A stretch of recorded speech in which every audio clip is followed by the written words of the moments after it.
You guys had a full house last week, huh? Yes, sir. Yeah, I peeped it. I peeped it online. I was like, oh shit. Yeah. How's your online been going? Like, you have a lot of people checking in and shit. So last time we had a nice little solid around.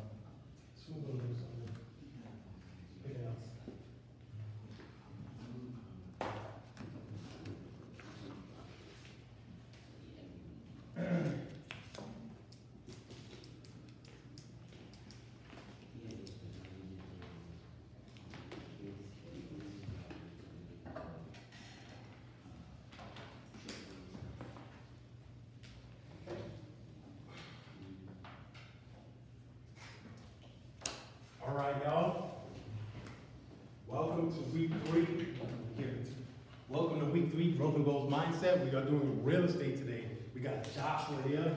What's up, everybody? We're gonna get ready to get into this. Before we get into that, everybody got their packs today. These packs are gonna be available on the website, or you can email us at growthandgoals.com and we'll get these packs out to you. These are quick reference guides, just suggestions on things you can research on your own to help build up your mindset, to build up your success rate, and just to overall build up your knowledge of the topics that we were talking about on the Saturdays that we are here. Today we are talking about real estate and investing. And you can watch us on YouTube Live. If you're not watching already, tell a friend, Growth and Goals channel. We're at 301 Henry Street on Saturdays. Today is April 13th, and thank you for joining us, everybody. What's up, everybody? As Marty said, my name is Joshua Pizarro. I work with Douglas Elliman Real Estate, the #1 real estate sales firm in New York City. But before I got to Douglas Elliman, I did, take some courses in real estate investing. I wanted to be a lot more knowledgeable going into the industry rather than just do sales. So I'm going to be talking a little bit about what team you're going to need in regards to your purchase, what would be a solid first investment or purchase, and the formulas used by other investors going into a real estate purchase or investment. So first thing you're gonna need, I don't know if anyone knows, but how your credit score is key and #1. If you don't have a good credit score, you could always see a credit repair specialist. So I would always say start there, credit score, credit repair specialist. That's where you want to start. Your second person, once you have your credit scores and everything in line, you're going to find yourself a nice mortgage officer. I would say find several, not just one. And the reason why I say find several is because you don't want to just go to one bank and say, hey, I need $200,000. You want to go to several banks, especially if you have good credit. They're more likely than not going to start bidding against each other. Right now, we're at 20-year lows when it comes to mortgage rates. So it's something that I kind of preach to a lot of first-time home buyers to take advantage of that. I mean, 4% means for every $100,000 you borrow, you're only putting $4,000 down. Most of us get that back in income tax returns. So that's a way of leveraging that out for your first investment. So I'll be talking a little bit about that. So that would be #2. #3, once you have your mortgage officer, you have your loan rate, and you've been pre-approved, you're going to go to #3, which would be your buyer's agent. Whatever market you're going to purchase in, you're going to want a buyer's agent from that market. So if you're purchasing from Jersey, you're going to want a buyer's agent from Jersey, or at least in that market. The reason why is because that's where you're going to get all of your information about that market from. So you want somebody that's seasoned, you want someone who understands investing, and who understands what's going on in the future also as well in that market that you decide to purchase in. Some of us may have family. That's also a good source to always kind of gauge a little bit about what's going on, what's being built. That's always a good kind of teller as to where the property development is going in that market. So that would be #3. And #4, you're gonna need a real estate professional lawyer. So you want to be a real estate sales attorney. That's what you want. And the reason why you want a real estate attorney is because they've done many deals when it comes to real estate. And real estate can be intricate. There's a lot of paperwork that goes behind the scenes. There's title searches to make sure that the property is in good standing condition. You also have property taxes. You want to make sure that there's no liens on the property. Liens meaning if someone, for whatever reason, got that property foreclosed and you now purchase, you want to make sure that it's lien free. And the reason why is because whoever owned that property beforehand may have not paid their taxes, and whoever purchases in, guess what? You're liable for the taxes, even though the person didn't, the liability was on that person. You're still liable for the taxes because you're the property owner now. So having a real estate attorney in place is 100% needed. So those are the four main pillars that you're going to need to start off your real estate purchase. Now I'm going to go into the formulas needed and how you're going to gain some of the market insight through your agent and what makes a good investment and a bad investment. So I need the whiteboard for this one. And please, guys, pardon my writing. So if it's bad, feel free to ask, what the hell is that? Also, while he's doing his thing, think about questions that you want to ask. Yes, because I am going to leave the board open for questions. And as well, if you got calculators, it makes it a lot easier. I don't like to kind of go over the whole thing, but yeah. All right, so my first, suggestion, if you're going into the market and you're purchasing, would be a multifamily. And here's why I suggest multifamily as being your first purchase. Multifamily is a way of sharing the expenses of what your ownership is going to cost you. So a lot of people don't really understand, okay, outside of your mortgage, you have a mortgage payment and then you have your property taxes. So you want to combine those two so that way you know what your maximum overhead is on your property. So I'm going to give you an example of a friend of mine who actually took on this advice. He purchased his first home in Jersey City. It was a multifamily, three bedrooms. The way he found his multifamily was through an agent, and the way he got the market insight was through his agent. So this particular investment cost him $200,000. Now, lucky for him, he didn't have to put any money into investing, which is fine. Sometimes if you're in a market that's worth investing in, and I'm going to show you that formula as well, it's okay to go into it with this formula that I'm going to show. So let's just say you go into a property investment that's $200,000, that's a multifamily, and this needs a little work, but you know that this property right here is actually worth, that market, is worth 275. Okay, got a nice little dark out. So what you would do with this 200,000 is you're gonna times that by 0.65. 65% of the market value is where a safe investment goes into. So 65% of 200,000, you plug that in, you times that by 0.65, you get, 200,000.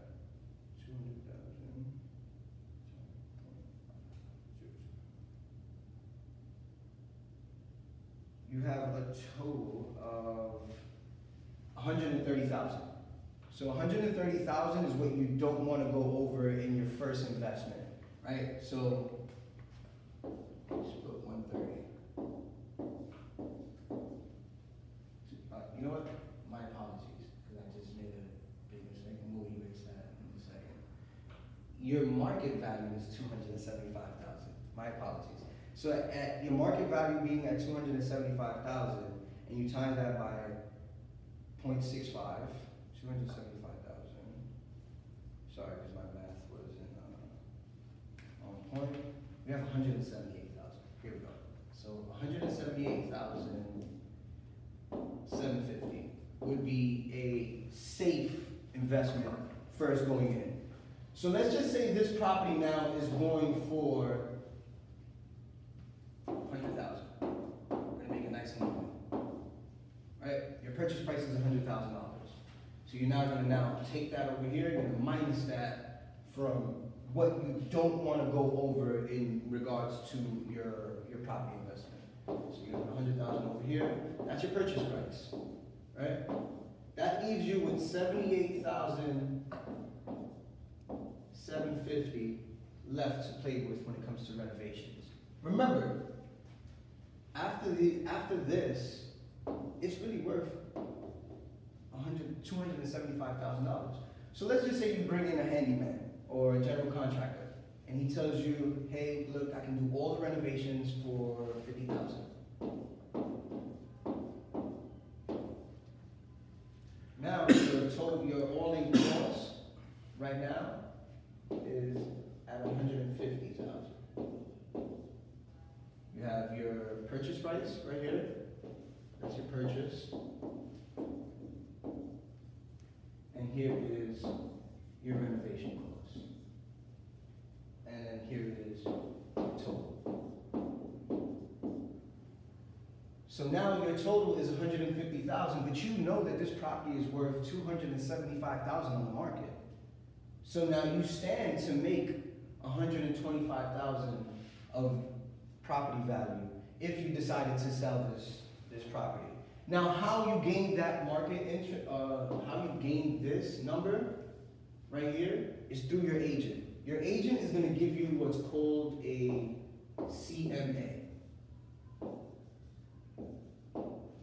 A CMA report is a comparable market analysis.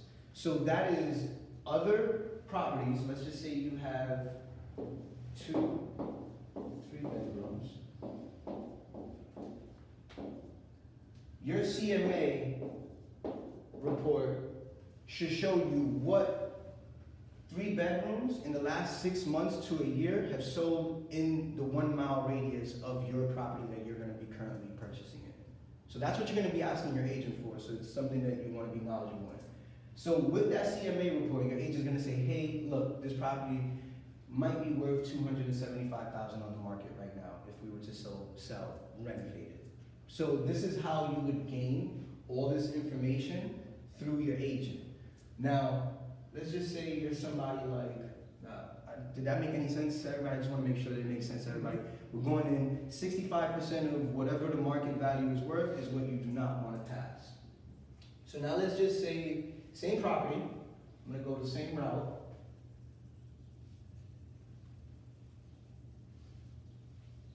But now the purchase price, let's just say, is $150,000, right? But the renovation costs are another $50,000. Your all-in costs, $200,000. Now most people would look at this and say, you know what? I'm okay going over 22,000, whatever change. Right? And you know what? In some cases, you're in the right, but in some cases you're in the wrong. And here's why. You want to save yourself a little space for miscellaneous costs. You don't know what might pop up when you break that wall, and you might need to change that pipe. It might cost you an extra $1,000. If you break into this wall and you need some electrical work, that might cost you another extra $1,000. And that's just slowly but surely eating at this. So now, most people are like, you know what, but if I walk off the table with $50,000, I'm happy. And you're right, it really comes down to how safe you feel in regards to your first purchase. But I use the 65% formula because it's safe, it's peace of mind, it gives me space in case any nonsense comes up in regards to a title search, in regards to your closing. These are things that your lawyer's going to walk you through. This is why I said you're going to have your team that you want to build, but your lawyer's going to walk you through title searches, closing costs, and you want to just leave yourself that little bit of leverage so that way, you know what, even if it chews up into your profit, it doesn't chew up so much where now you're sweating. Because guess what? In renovations, this may take 3 to 6 months in renovations. So you're still in charge of paying your property tax. And let's just say your property tax, let's just say is $1,000. For 3 months, that's $3,000. You have to count that into your overhead. Remember, you're going in with the mindset of like, hey, although I know that it's worth $275 and I can purchase it for $150, in there somewhere, there are going to be a lot of different costs. So I want to make sure that I'm protected by those costs and still come up with a nice profitable margin. So that's why you want to use 65% of any market value should be your formula going in for a purchase if you're going to invest. Now, I'm going to go all the way back, so that's your investment formula. Now, most people may not want to get into investing. Most people may say, Josh, you know what, I just want to own and I want to live there, and I kind of don't want to deal with, investing, but I don't really have too much money in regards to monthly payment. And I'm going to show a creative way, and it's been used forever in regards to purchasing multifamily to become a landlord and share the cost of the property and eventually become a single family owner through a multifamily. So erase this whole thing. I wish I had a bigger eraser. So did that investment formula make sense to everybody in regards to the team that you need to build and the formula used going in for any marketplace? And feel free while I'm erasing this to ask any questions that you have. So you say basically you would advise to get like a two-family home. Yes. What about condos, co-ops, or anything of that? Depending on the market that you're purchasing in, will really determine if you want to purchase a condo or co-op. I know New York City is built a lot on condos and co-ops, and some other major cities that are Washington and a few other places. So it really it depends on the marketplace that you're investing in. I'm not opposed to it, but it's a different kind of ownership. And here's why I say that it's a different kind of ownership. Yes, you are using it in regards, so this condo or co-op, do you want to use it to live in, or do you want to use it Yeah, to live in. to live in? It's good if you don't mind the cost alone. So like for instance, I have a friend who purchased a condo, took $250,000 with his property tax and mortgage. I think he pays about $2,500 a month. If that's okay for you, then go for it. Why not? Because it's still ownership. If you decide to, hey, you know what, I gotta go, I got offered another job in California, your property value may have gone up in those 5 years that you've lived there. So it's not a loss per se. And you also, with a condo, you have the leniency of potentially renting it out. So like if you're leaving for 2 years, you may have a friend or two, or you may have an agent that you're working with and saying, hey, can you find me somebody to live in this space for me and charge whatever the market is. And in some instances, especially in New York City, I have some friends who own condos and they leave back and forth to Cali.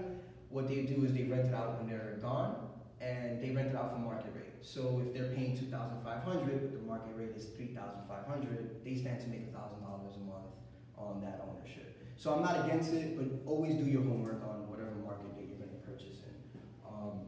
But the reason why I really, especially in New York City, because I know I'm talking to a broader audience, but obviously you guys are from over here. We have opportunities right outside of our city, which is like Jersey, Pennsylvania. Some of us may have family in Atlanta, whatever other markets. Gauge with those family members, or even search them yourself, because there's opportunity out there. And one thing that I will say is, listen guys, investing in real estate, they're not gonna make any more land. This is literally in every millionaire's playbook. Every millionaire that I've come across has owned real estate in some way, shape, or form, whether it be condo, co-op, multifamily, single family, there's still real estate ownership somewhere in there. So, that's something that I preach. But, okay, so going back to multifamily. Had a friend, Jersey City, going back to that, he purchased his home for $200,000, turnkey, didn't need any renovations, was perfect. And his overhead with taxes and mortgage payment was $1,900 a month. So he owns 2 3-bedrooms. So when I say multifamily, let me put this over here.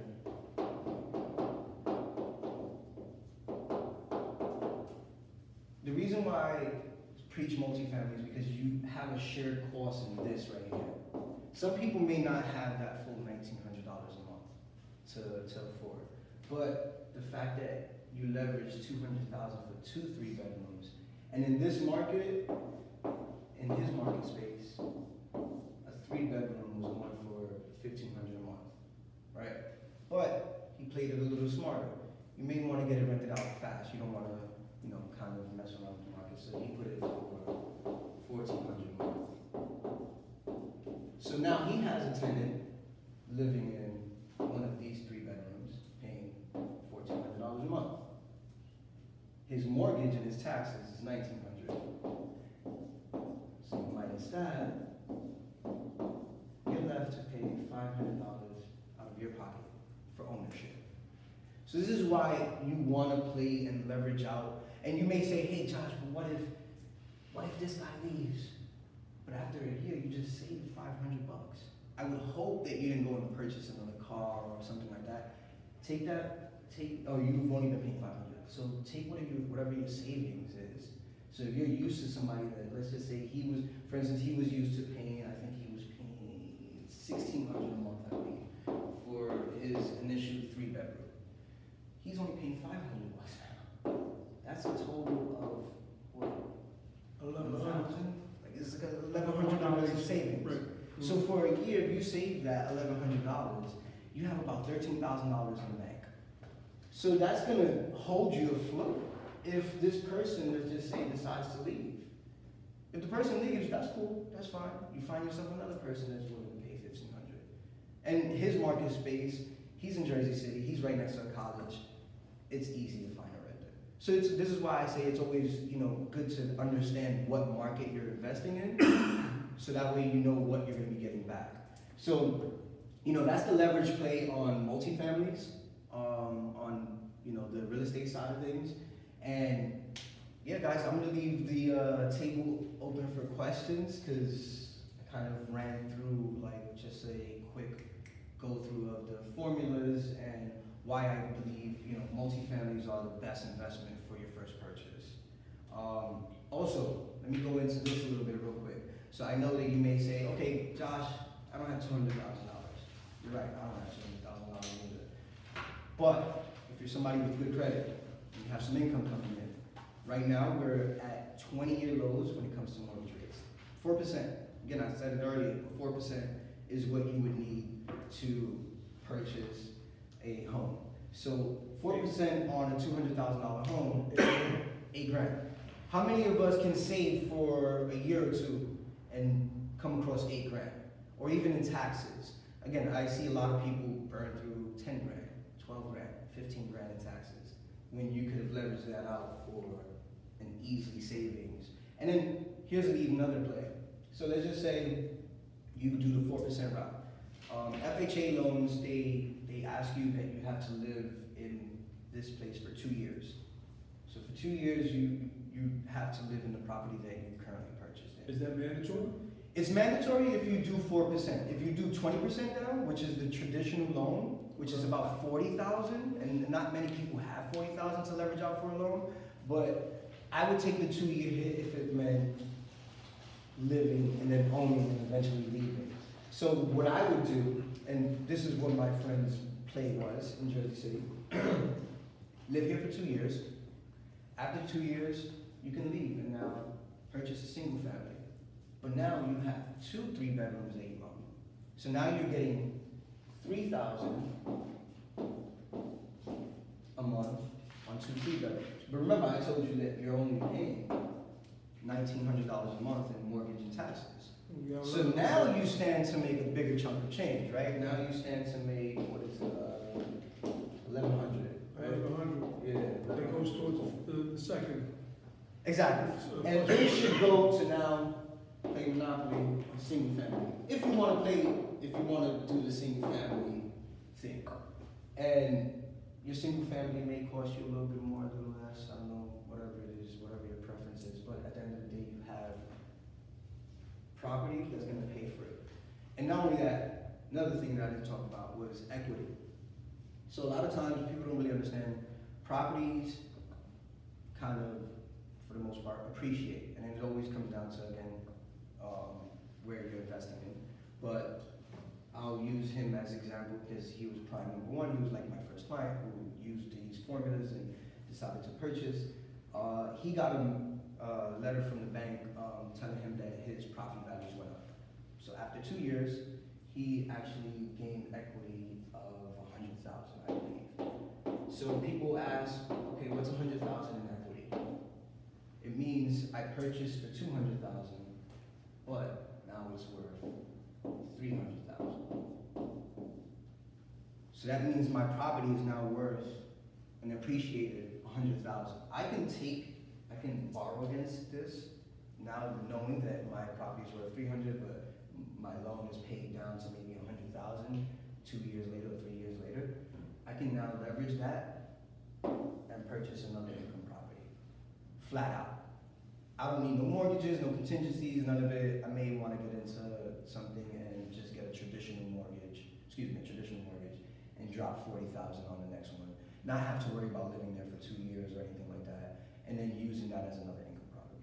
So this is how you leverage the whole play when it comes to strategically purchasing property for the next 2 to 5 years, and then leveraging that out to wealth building. And it's worked. You know, I strongly urge everybody to take on this, and I get it, it's a scary, a lot of people look at the big number, they look at 200,000 or 250,000 and like, fuck, I can't afford that. But go to the banks, see what you can afford, see what they afford you. You may not get the 200,000, but they may offer you 180,000. And that 180,000 will still get you to this play right here. Don't tell yourself no, let them tell you no. But prepare yourself. It's no different from going into a job interview with a resume. Your resume is your income and your credit. And you may be somebody that doesn't make a lot of income, and they may only give you 100,000 in a mortgage, but leverage out the markets that you guys may have family in. Just because you live in New York City doesn't mean you can't leave and go to Atlanta and purchase a $100,000 property. Stuff like that. Yeah. Okay, the first one on the list you said, you have to make sure that you have good credit. Yes. Case may be. So now, let's say that you have moderate credit, but now Okay. you have to run that credit in order to see if you qualify Okay. to get this home. They run your credit and then And it lowers it. Yeah.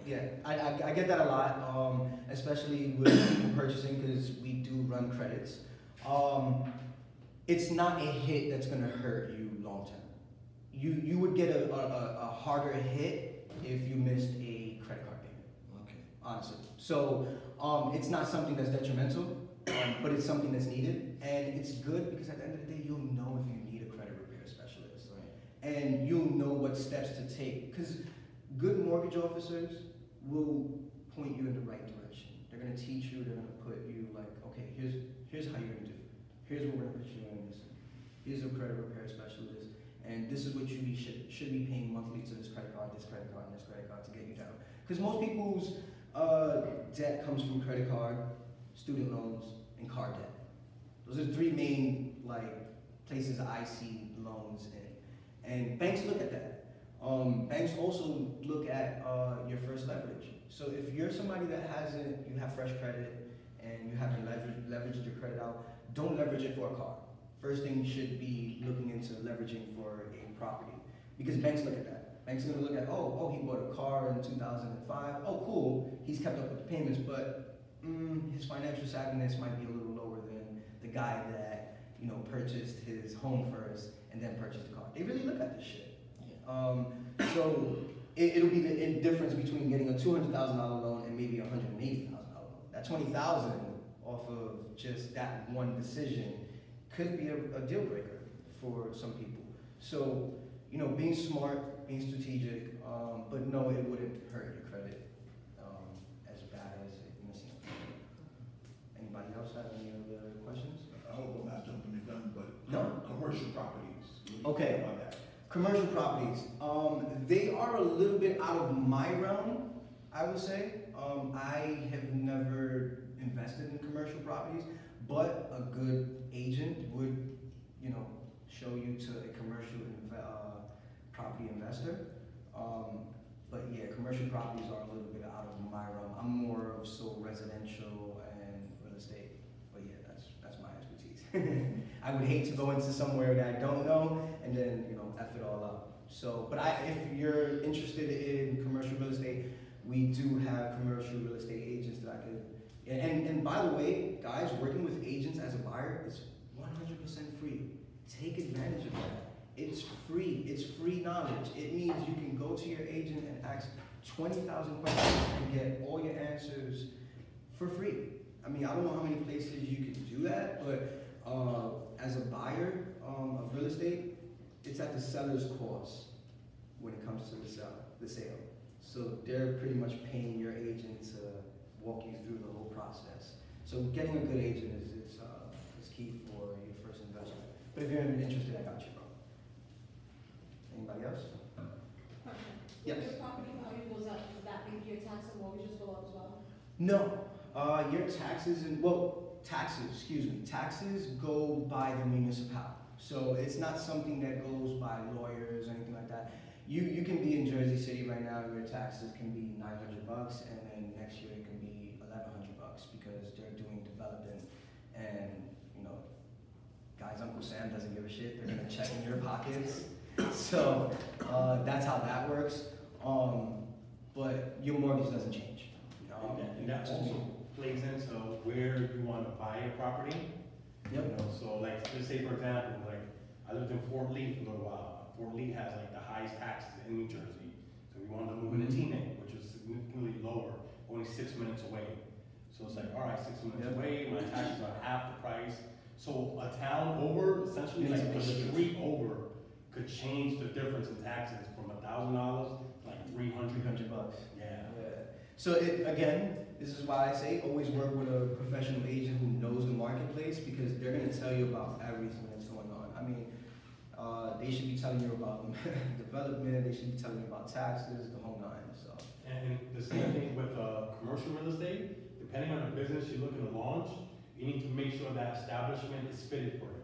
Because a lot of times, let's say you want to start a restaurant and you find a space that you like, the location. And they don't take restaurants. They don't take restaurants. Yep. You're not allowed to have gas, you're not allowed to have, Those are zoning rules. Yeah, zoning rules.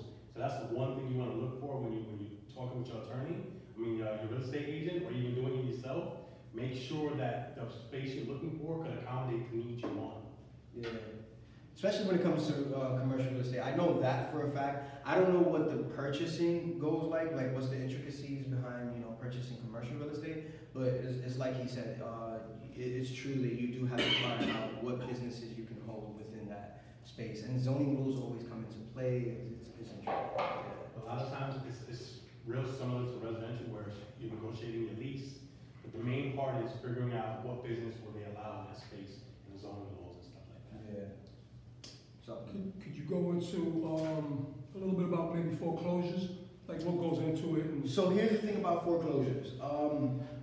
Foreclosures is you're dealing directly with banks, right? So that eliminates your agent because, you're again dealing directly with the bank. right. So they're trying to get those properties off their hands, some good, some bad. I personally would do a lot of homework through lawyers and maybe even an agent, depending on if you have the heads up on what's being foreclosed. Only because when you're going into foreclosure, banks don't care. They don't do title searches. They don't do tax lien searches. So you could get yourself a property for $50,000, but you might be $100,000 in debt with just taxes and property renovations and title searches. So it can be scary. But if I was somebody, and I got you 1 second, if I was somebody that wanted to maybe search for something that was a little bit cheaper than what market rates are going for, I would do short sale.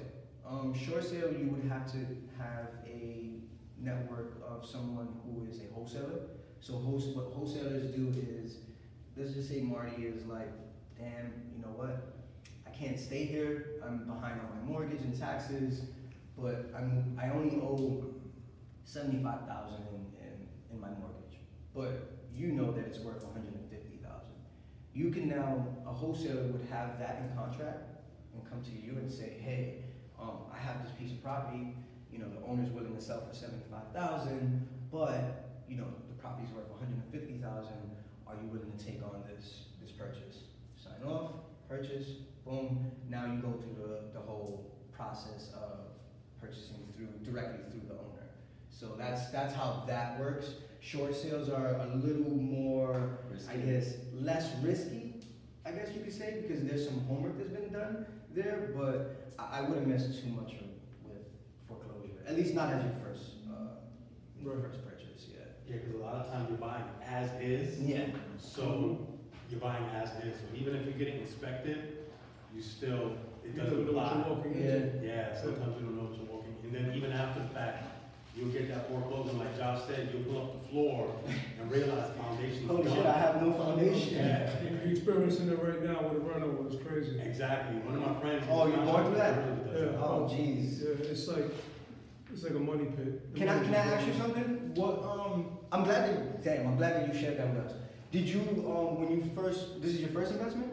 No, it's actually, what we did is we rented a property, Okay. and the property needed to be, updated. Okay. And we're looking to start a business in there, but we didn't realize, I guess we kind of put our hands in the pot Mm-hmm. a little too Little too soon. early. Yeah, and didn't realize what it was gonna, entail in Mhm. terms of, all the expenditures and, some of these things. And, we're almost done, but, It cost you some change. yeah. Yeah. Exactly. So- No, man. I mean, I have some friends that are seasoned investors who Mhm. purchase a lot of properties, And the residential property belongs to someone else. So we're fixing it for them. You know what I'm saying? I mean, we're not looking to be there for a very long time, Yeah. but. But you still have to get it done. Exactly. Yeah, nah, man. I mean, when it comes to foreclosure, bro, I would. Nah, actually, I don't think I need to let you. I was trying to erase my book. Good looks. I'm like going little by little and talking to you guys at the same time. Like shit's driving me crazy. But yeah, foreclosures is scary. That's my personal opinion. But There's a lot of nuances that people don't consider. yeah. It make it look easy on TV. Listen, man, your money team, it matters. So having your lawyer who's experienced in real estate closures is key. Any questions you have when it comes to properties and stuff, and property titles and searches, get yourself a lawyer, man. Yeah. It's worth $1,000. It's worth the $500 before you go into investment and be down $50,000 or $100,000. I got a good question. A lot of times, a lot of people come to me, they're like, hey Marty, I know you bought a property. What's the right price for a real estate attorney? Because they're like, hey, this person's trying to charge me $2,500, and this person's trying to charge me $800. Like, what would be average? You know what? cost of a real estate? I've seen the average for what I've seen is $1,200 to $1,500. Yeah. But listen, guys, it really comes down to who you have a good rapport with and who has a good resume. I mean, the guy that's charging you $1,500 might have 10 closings, and the guy that's charging you $2,500, he might have 1,000 closings. So you want to gauge with that and see why, or is there any room for negotiating? I mean, it's typical. I mean, it's like a mechanic. They're gonna charge you whatever they can charge you, but the typical going rate is anywhere between $1,200 to $1,500. And another thing, when you are looking for those attorneys, see if it's a flat fee. Because a lot of times they'll be like, it's They're not charging you $1,200. for closing. Next thing you know, when you go to closing, it's like copy fees, mailing fees, like staple fees. You're like, yo, what's going Yeah, on? Like, I why is it an agree. extra $400? Here's a good thing, and I'm glad that you touched on that. You're a real estate agent, and this is, I guess I speak on myself, but there are other agents that do this. We have the network that you need, right? So it's in my best interest to get you the best lawyer. Why? Because you're gonna do business with me again. You know, it's free to work with me, but at the same time, I don't get paid unless the sale happens, and I want to make sure that your asset is protected. So I'm gonna get you the best lawyer. I'm gonna point you to the best mortgage officer who can give you the best rate for your credit. You know, you're gonna want that, and this is why I say, like, an agent, they're very important. And I don't toot my own horn because I am an agent, but I see what value I bring to the table when it comes to purchasing, and it can be a cover. It can be a nice little peace of mind blanket for sure. But yeah, any other questions? I do have one. It's more like a comment, because you were saying I stay away from foreclosures. Yeah. It depends on the team that you have as Mm-hmm. well. Agreed. So like if you get a really good deal, like I'm now getting into real estate investing, and so I'm with seasoned Nice, investors. congratulations. Yes. Okay. So we'll definitely be talking because I'm doing work in New Jersey. Oh, let's ride, man. Gotcha. You know, if you to get into foreclosures, like you have to be really cognizant how many liens are on the house, how many mortgages are on the house. You want to be very specific that it's bank owned, because everything is kind of clumped up together. Yes, it is as is, but then you want to have a team, and you have to look at the square footage, what it could cost per square footage to even see if it's worth it numerically. She's nice and So, seasoned. yeah, so. But yeah, it definitely takes a seasoned investor to get into a foreclosure. Yeah. And that's why I would never tell you, the foreclosure route is the way to go for your first investment. Unless you have a mentor. Yeah. Unless you have a clear mentor. Agreed. I, you know, unfortunately I have. But short sales though, I was told, and I'm in several different groups of real estate investors, and as soon as short sale is mentioned, they're like, don't do even it. touch it. Don't do it. It is. I've actually had yes. some friends who got some good short sales. So I guess I'm speaking, you're right, because it does come down to experience. But there's a lot. There's a lot of intricacies A lot behind more it. paperwork. It's a lot more cumbersome. You have to deal with more of the attorneys and Yep. stuff like this. Yeah. Yeah, no, I agree. But like I said, having that money team is an example of why you're going into any kind of sale, any purchase should be, going through your lawyer and, going that route, for sure. But anybody else got any questions you guys want to answer?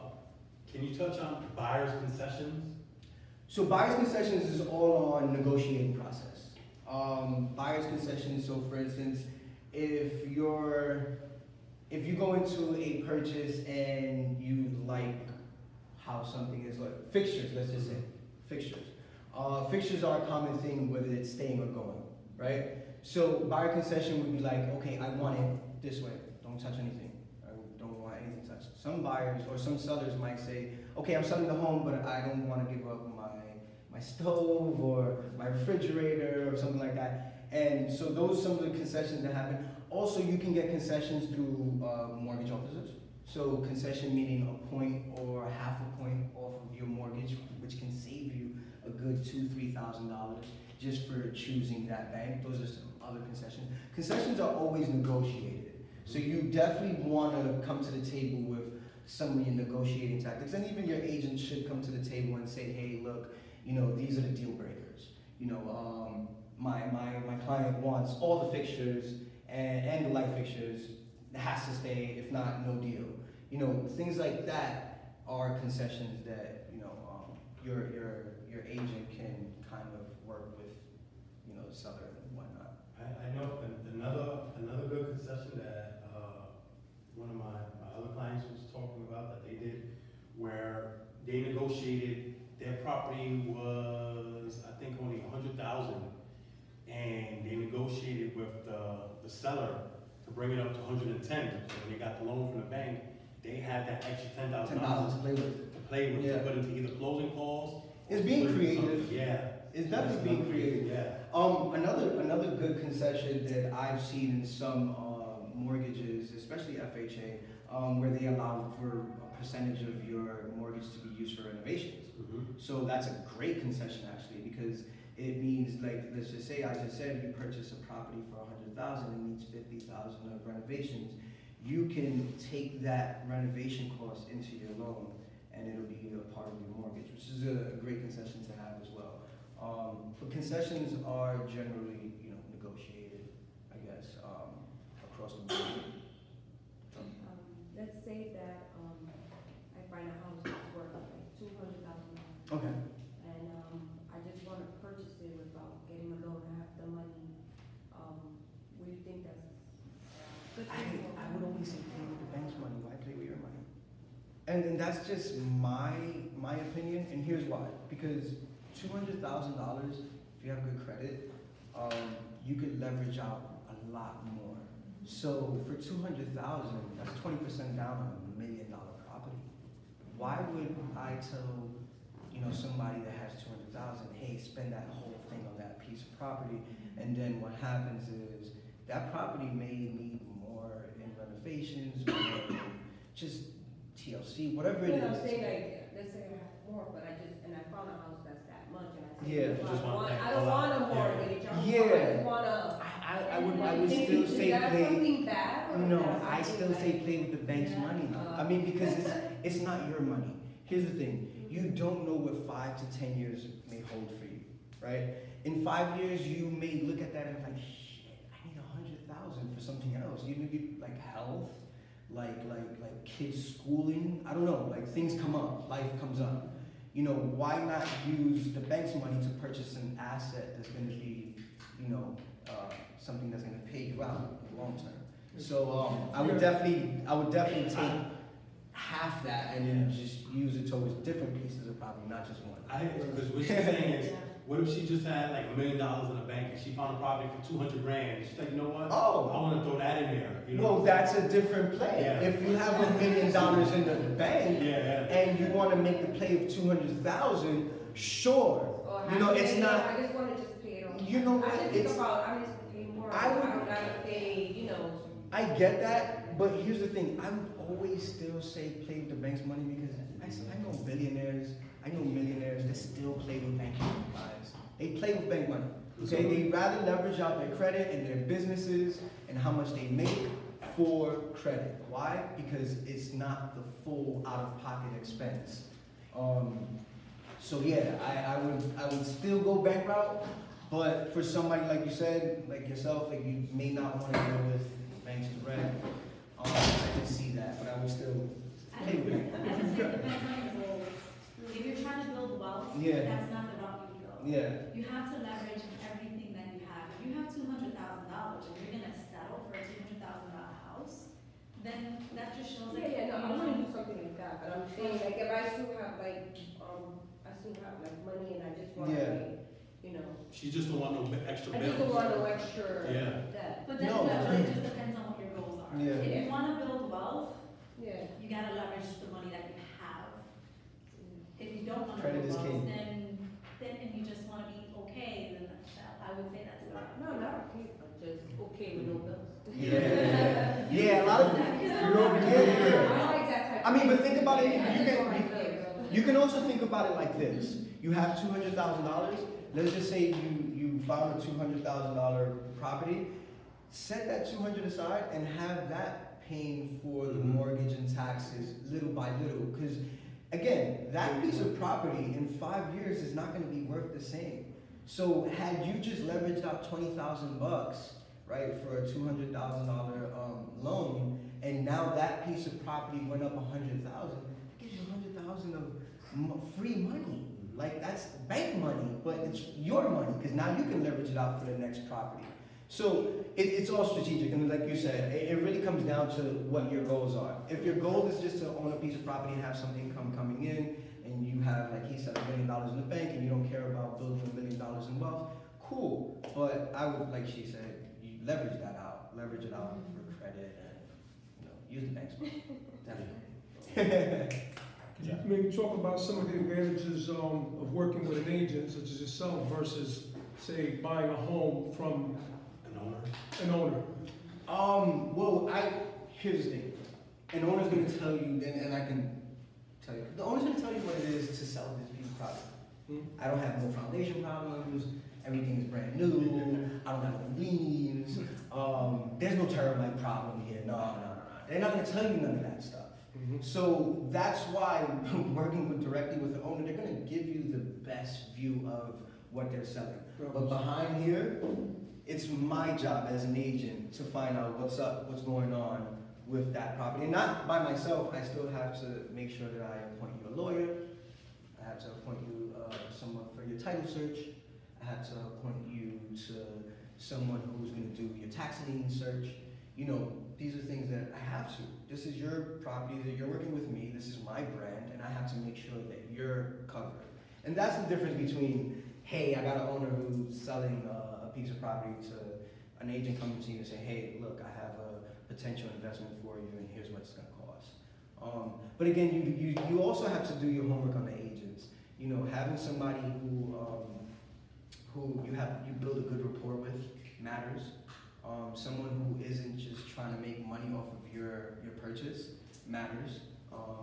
Because for me, essentially, as an agent and someone who sees myself in the industry long term, I make sure that I do everything above and beyond to keep that relationship. Why? Because if you're a happy client, you're gonna refer happy clients, and vice versa. And that's how I build my brand. So that's the difference between working with direct owner and an agent on your purchase, for sure. Now, what about, say, walking through the city, you see these empty lots, Yes. and, people just sit on them, Okay.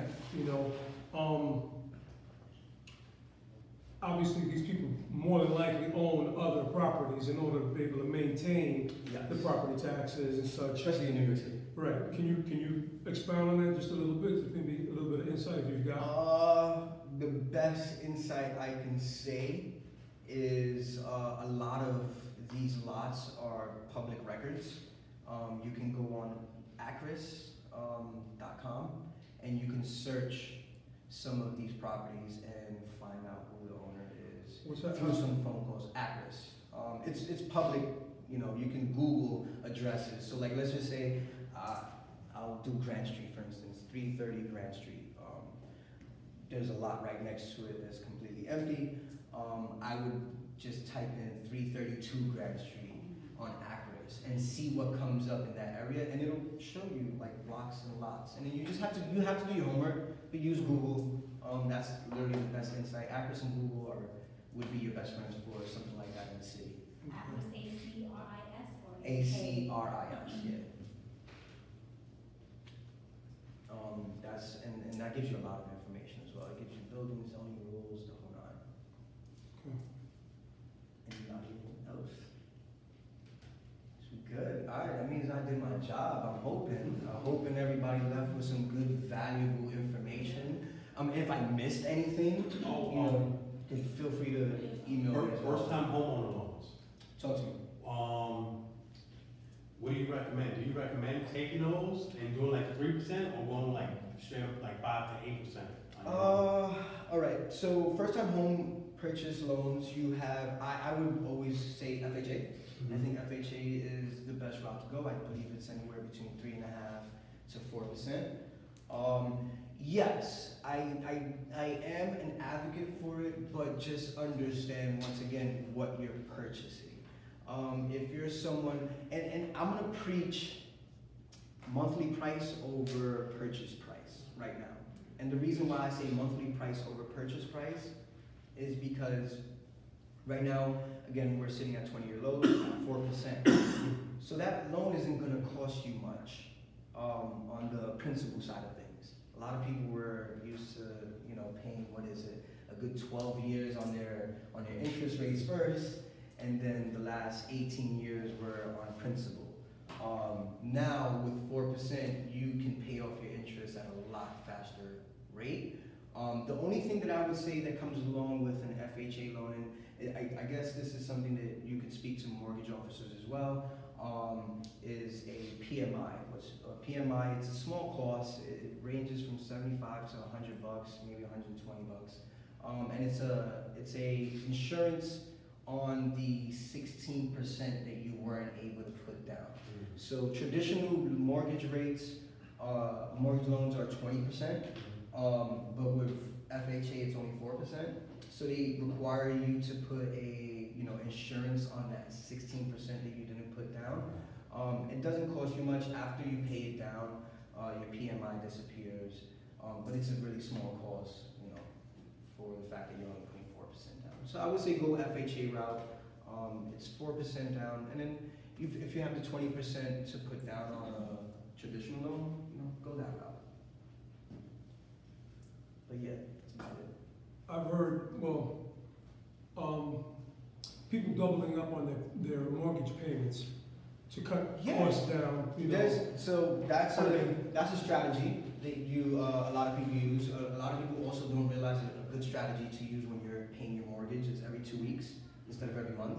What people don't realize is that when you pay once a month, you're actually paying at the peak of your interest rate, which is, again, it's 4%, but it still saves you some money. If I can save you $10,000 in a matter of 10 years, why not?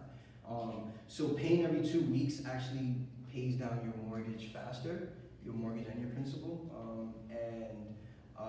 one extra payment a year. One extra payment a year towards your bank also saves you, I believe, anywhere between 5 and 8 years. Yeah. So you can cut down a traditional 30-year mortgage with those two strategies. You can cut it down to 12 to 15 years, Yeah. which will save you a load of money when it comes to your complete purchase rate. A good strategy with that is you can either pay an extra $100 a month towards that if you could afford that, or what you do is you go into your statements and you see how much exactly is the principal. Because a lot of times a mortgage would be like, let's say $2,000 is your mortgage. The principal would be like $350. You know what I'm saying? So if you're gonna have that extra $350, like you did a freelance job, or you got your side hustles popping, or taxes come in, you can see that principal and double up on that principal. You know what I'm saying? So this way, instead of paying the escrow and the taxes and all that, you're actually putting more directly towards the principal. Because a lot of times people would just be like, all right, let me put an extra $100, but they don't You're not realize putting what it directly to what yeah, you want but to put it they'll to. put it in escrow, or they'll just put it in there, not realizing what it's actually going towards.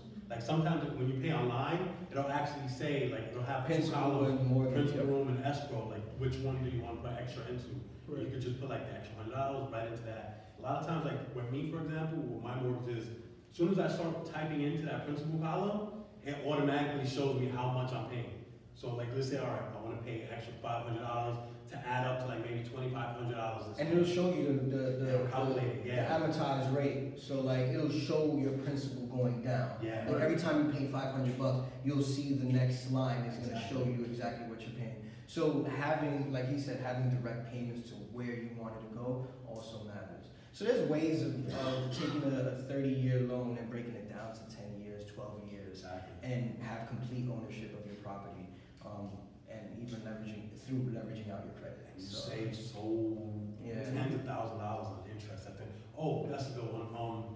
What's the best interest rate to look at when you're first buying a property? the best interest rate to look at. Yeah. So like if you're going traditional, Yeah. I mean if you're going traditional, you shouldn't be putting down more than 20%. I mean if you're Oh, going, I'm sorry, on the mortgage. Like when they offer you an offer, like, hey, we can give you this mortgage at a certain percentage. I mean the lowest I've seen was 3.5 or 3.25. It really depends on your credit. Yep. If you have a 750, 800 credit score, dude, shoot for the roof. You want to get the lowest possible interest rate in the world. But if you have moderate credit, just understand that the banks are going to be less, inclined to work with you when it comes to looking at mortgage rates. Yeah. So look at your credit. Make sure that you know what resume you're going in with. Get pre-approved. Get pre-approvals. Go in with an agent when it comes to your property search.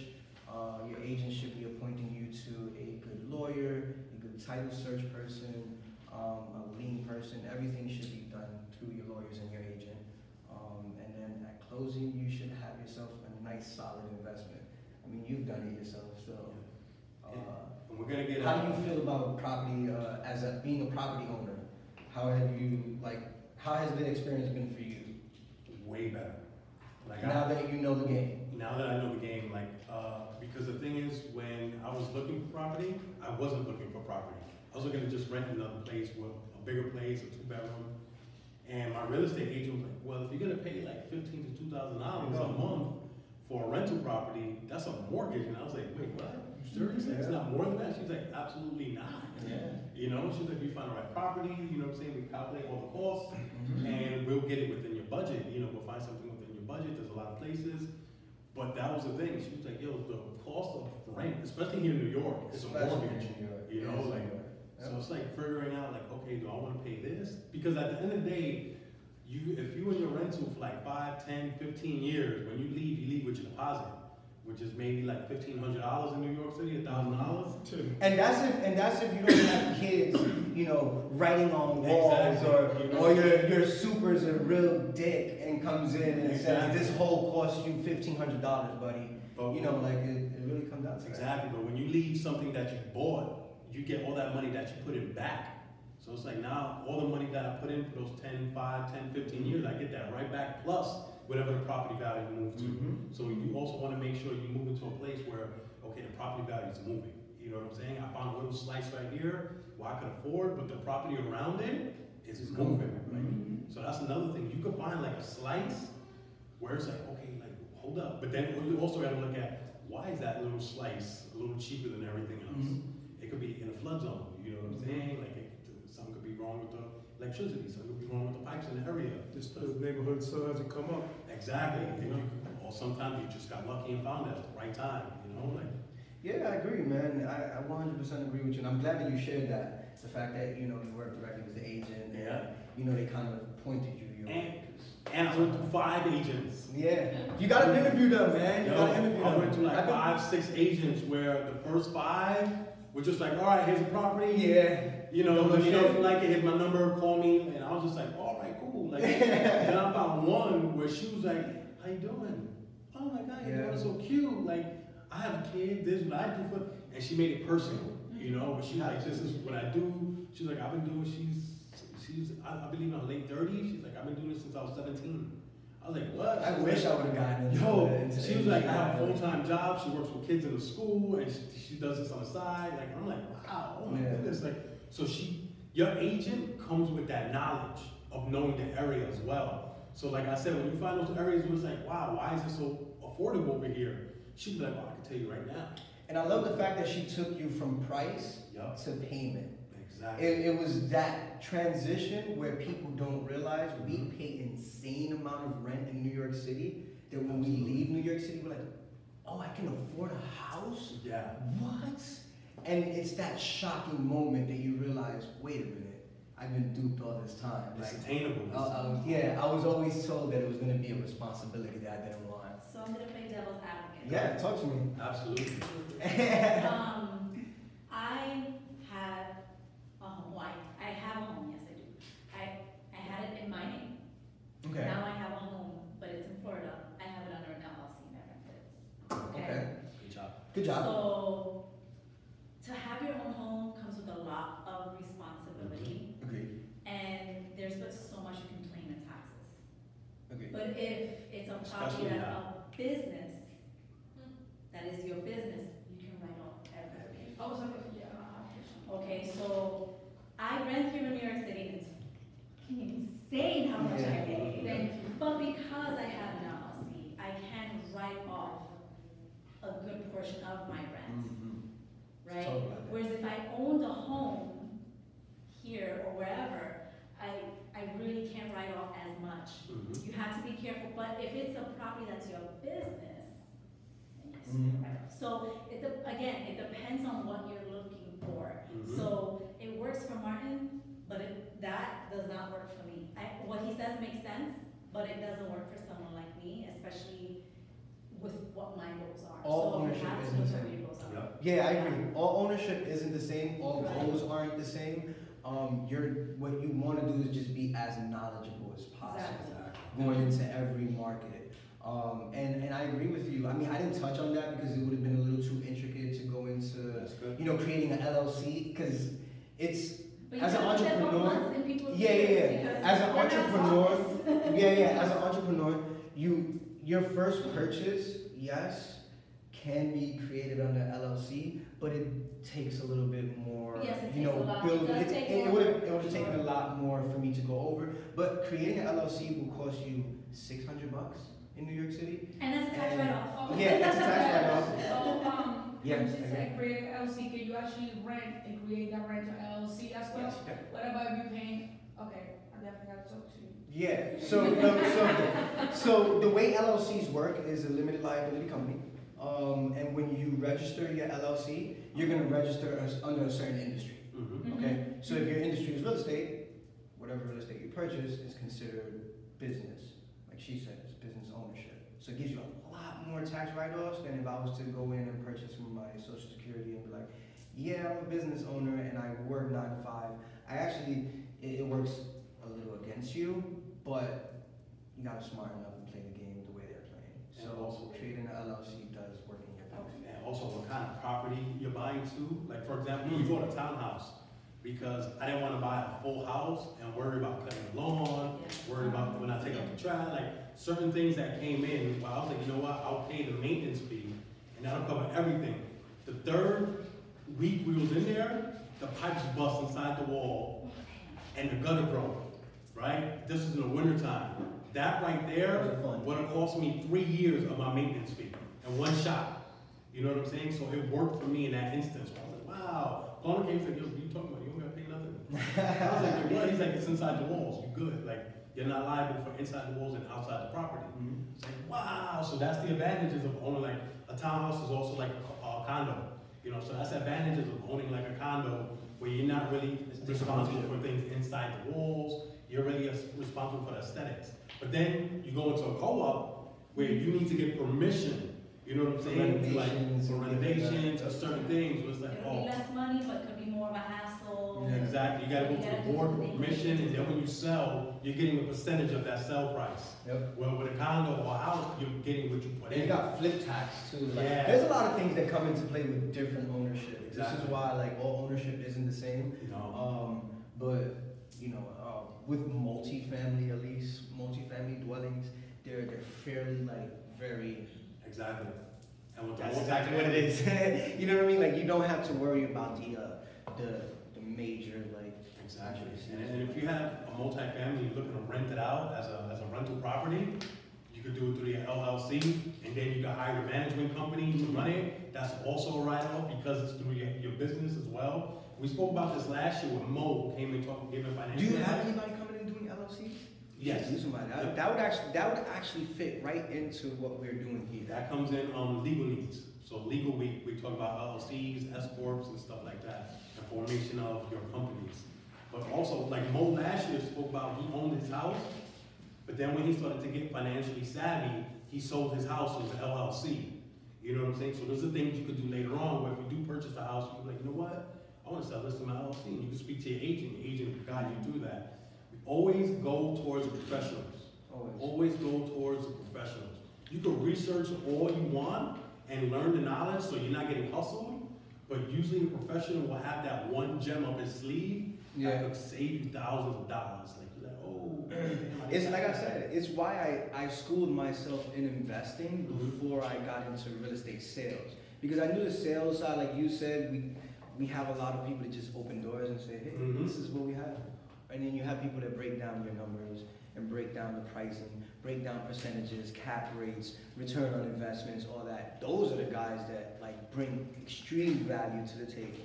Because not only are they bringing you assets, but they're protecting your assets with their network. So, yeah, man. By the way, if you guys don't mind taking my number down, please feel free. So that way you can reach me. It's 646. I didn't bring any business cards, sorry. 646-659-5161. Yeah. 646 Yeah. 659? 659-5161. 646. Yeah, 659-5161. 5161. Email? Josh Pizarro. Sorry, Josh.Pizarro. My apologies. Joshua.Pizarro. At element.com.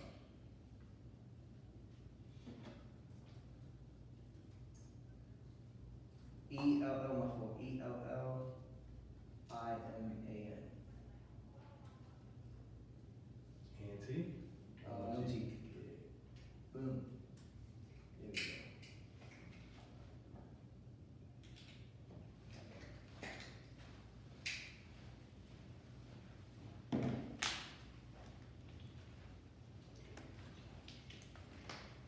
That was funny.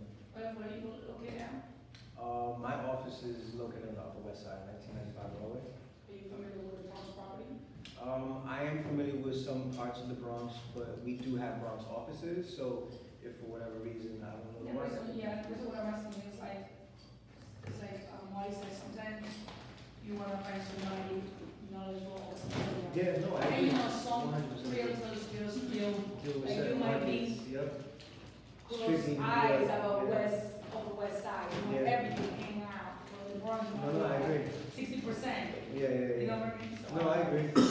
I will say this, I'm, 100% knowledgeable of all of New York City, part of the Bronx, and part of Brooklyn. And if I don't know, I'm gladly share somebody that knows the market very well. And like I said, it's in my best interest to make sure I appoint you to the right person. So I can definitely help you out if the Bronx is a market that you're interested in. Do you work with anyone in Jersey, or do you do Jersey?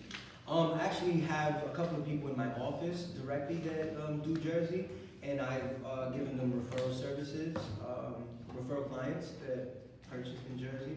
So yeah, I can help you out. And I lived in Jersey for 5 years, so I know what areas are up and coming and doing well. Which a lot of people aren't talking about, dude. Newark, let me tell you guys. No. Yeah, no, Let I me tell you. know, but it's also Newark. gentrification, so. Guys, listen. With gentrification, remember, have you grew up in the Lower East Side by any chance? No, I'm Okay. from the Bronx. Oh, you're from the Bronx. So you see what happened in New York City. This shit got gentrified. None of us believed that this could happen. We would see all the crime that was going on. We see the trains. I mean, I grew up in the Lower East Side. You know what I mean? Although I lived in Jersey for 5 years, that was just in and out, but for the most part based here. And this place right here was one of the worst places in New York City to be, and now you can't afford to live here.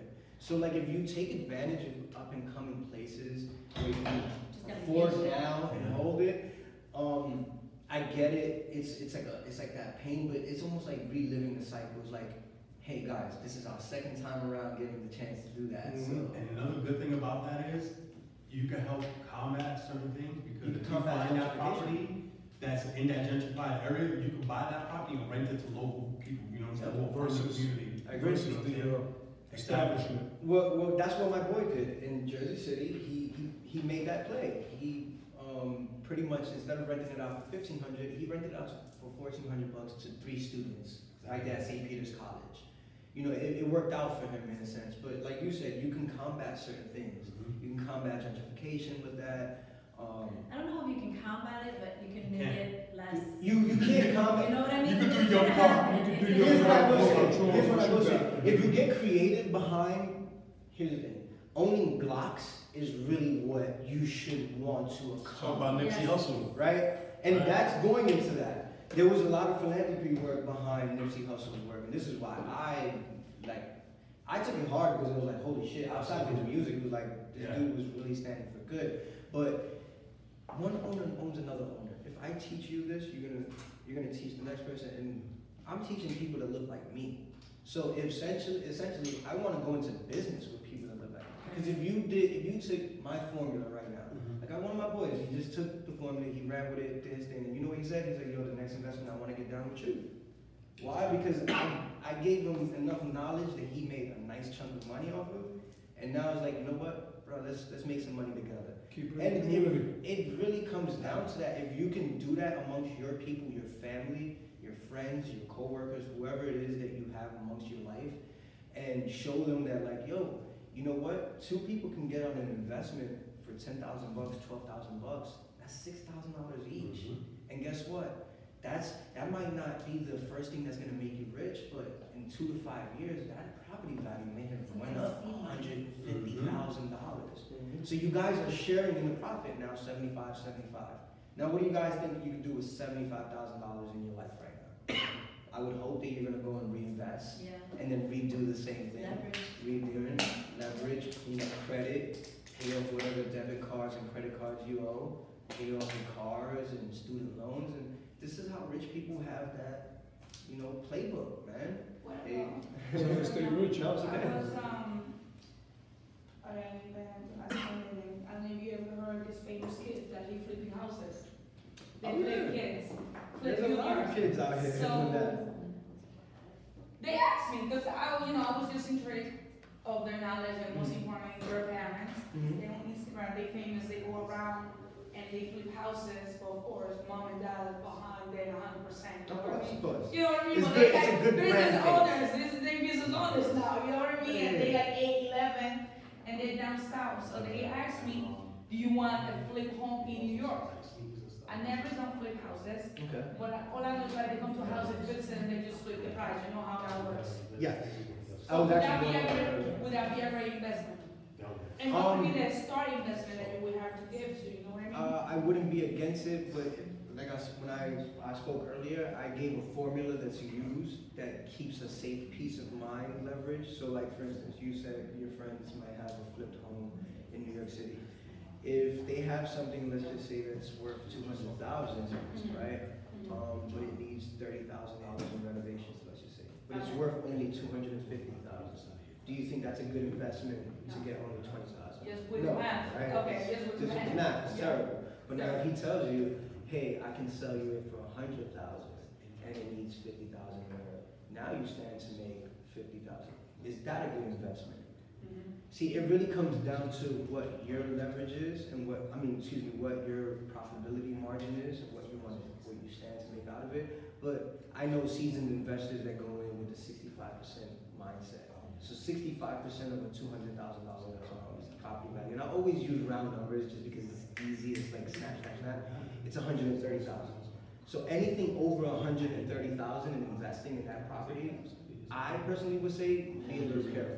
Because you, like they said, you want to leave yourself that space for shit that goes wrong. Like a wall that needs repairing or like pipes and stuff like that. So those are all things that not you, not the famous kids from Instagram, and not even a lawyer can tell you, okay, there's a pipe that needs to be changed inside that wall. These are things that just come up. So you want to leave yourself that nice little leverage space room there. But I can help you out. No, definitely, I'm gonna reach out to you, actually, 100% just help text you out me. with that. Because with the loans too, I'm military law enforcement, we get so many. Listen, if you have any military background behind you, please Yeah, I haven't leverage even that. touched mine. Leverage That that. you want me to Leverage share. that. They will practically give you a loan for free. And why not leverage It's that? just location, location. Yeah, but location is 100%. You know, we wanna go take stay that- with even a mansion, so-called, Mhm. New York City, you get a house without a driveway. It's funny, I had a client who I just sold his 10th Street apartment. It was 1 bedroom, ground floor, nice apartment, but it was tiny. It was tiny. He needed a bigger space, he had 2 kids, and he went to Westchester and he bought a 4-bedroom, 3-bathroom with a pool for the same amount of money that he just sold his 1-bedroom for down here, $500,000. And yeah, it's smart. Forget about it. He's in a great location, amazing school district. He didn't pay a dime because he just sold his apartment right there, and moved on. And it's like you said, he lived there he had 2 kids there. His second child was 2 years old. So I want to say they lived there for like 5 years, 6 years, he said. But the leverage paid. Him and his wife, they went in on 1 bedroom. And then they come out with $500,000 and purchase a 5-bedroom, 4-bedroom. So it's that being able to get up and leave. Like that freedom, I think a lot of us who grew up in New York City weren't really taught financial literacy when it came to ownership and like how to leverage that out for like income purchasing. Another crazy thing is also understanding the neighborhoods and knowing that they will come up in value eventually. Like one of my friends, Agreed. really cool, like one of the best people I know, she moved in, she's Caucasian, she's from the Midwest, like her family owns like a Christmas tree farm, essentially. Like she literally grew up on a farm with like giant snapping turtles and Christmas trees, and you go to her family's farm to pumpkin pick and apple pick and stuff like that. So she moved out here, great person, volunteers in the community, came to help out when we painted the basketball court and everything. She moved to Brooklyn. She bought a place in Brooklyn in, I forgot what part, but Bushwick. She bought a Caucasian. They used to spray paint on her car, like, get out of here, white. So you would think she would just sell and get out. She's like, they ain't moving me. You know what I'm saying? Like, she stood there. 10 years stood there. Her property damn near tripled. You know what I'm saying? Because she stuck it out. Not saying we're all gonna go through that, but it's understandable. Yeah, sometimes you're gonna move into a community where it doesn't look like it's gonna go anywhere. Like Josh said, the Lower East Side. Like we got so many people who own businesses and sold businesses back in the day. Like we all got stories where we know somebody who owned all the bodegas and they sold them early, not realizing 4 or 5 more years that tripled. You know what I'm saying? Those properties would have tripled. Now, quadruple. businesses, exactly. So it's about understanding and being patient, trusting the process, and just being like, you know what, I'm gonna hold this, this is my investment, I'm gonna stick it out. You know, but then sometimes you also gotta know when to throw in those chips. If it gets too far, it's like, yo, like, When you see yourself going under, exactly. yeah, then that's when obviously, but again, I think with the right knowledge and the right strategic Mhm. play, there's no real like going under. You just have to know the knowledge and how. I mean, some people, I've gotten this question like, oh, Josh, I don't want to be a landlord. Dealing with tenants is a pain in the ass, and how do I even, you know, background these? How do I screen these people? Like, how do you know what tenants to use? How do you know? There's formulas for that. And then when I say formulas, I mean like what the person makes, what their credit score is, and it's okay to interview your tenants. It's okay to have a conversation and see, you know. Got to. You have to. You gotta safeguard No, yourself. you have to, because a lot of people, they don't want that, I guess, responsibility, and I get it, but the millionaire playbook, if you wanna have wealth, if you wanna leverage out money, if you wanna build financial stability, real estate has to be in your portfolio.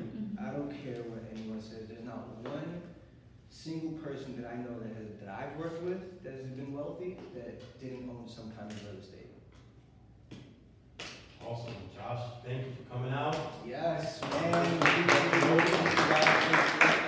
So next week, we have Carlos from Option A. This is his website, optionanyc.com. He will be in next week to talk about branding Nice time. for your business.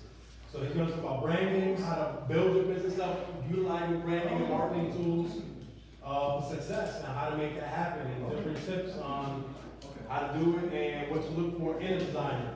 So again, growth and growth mindset. Thank you for coming out. See you next week.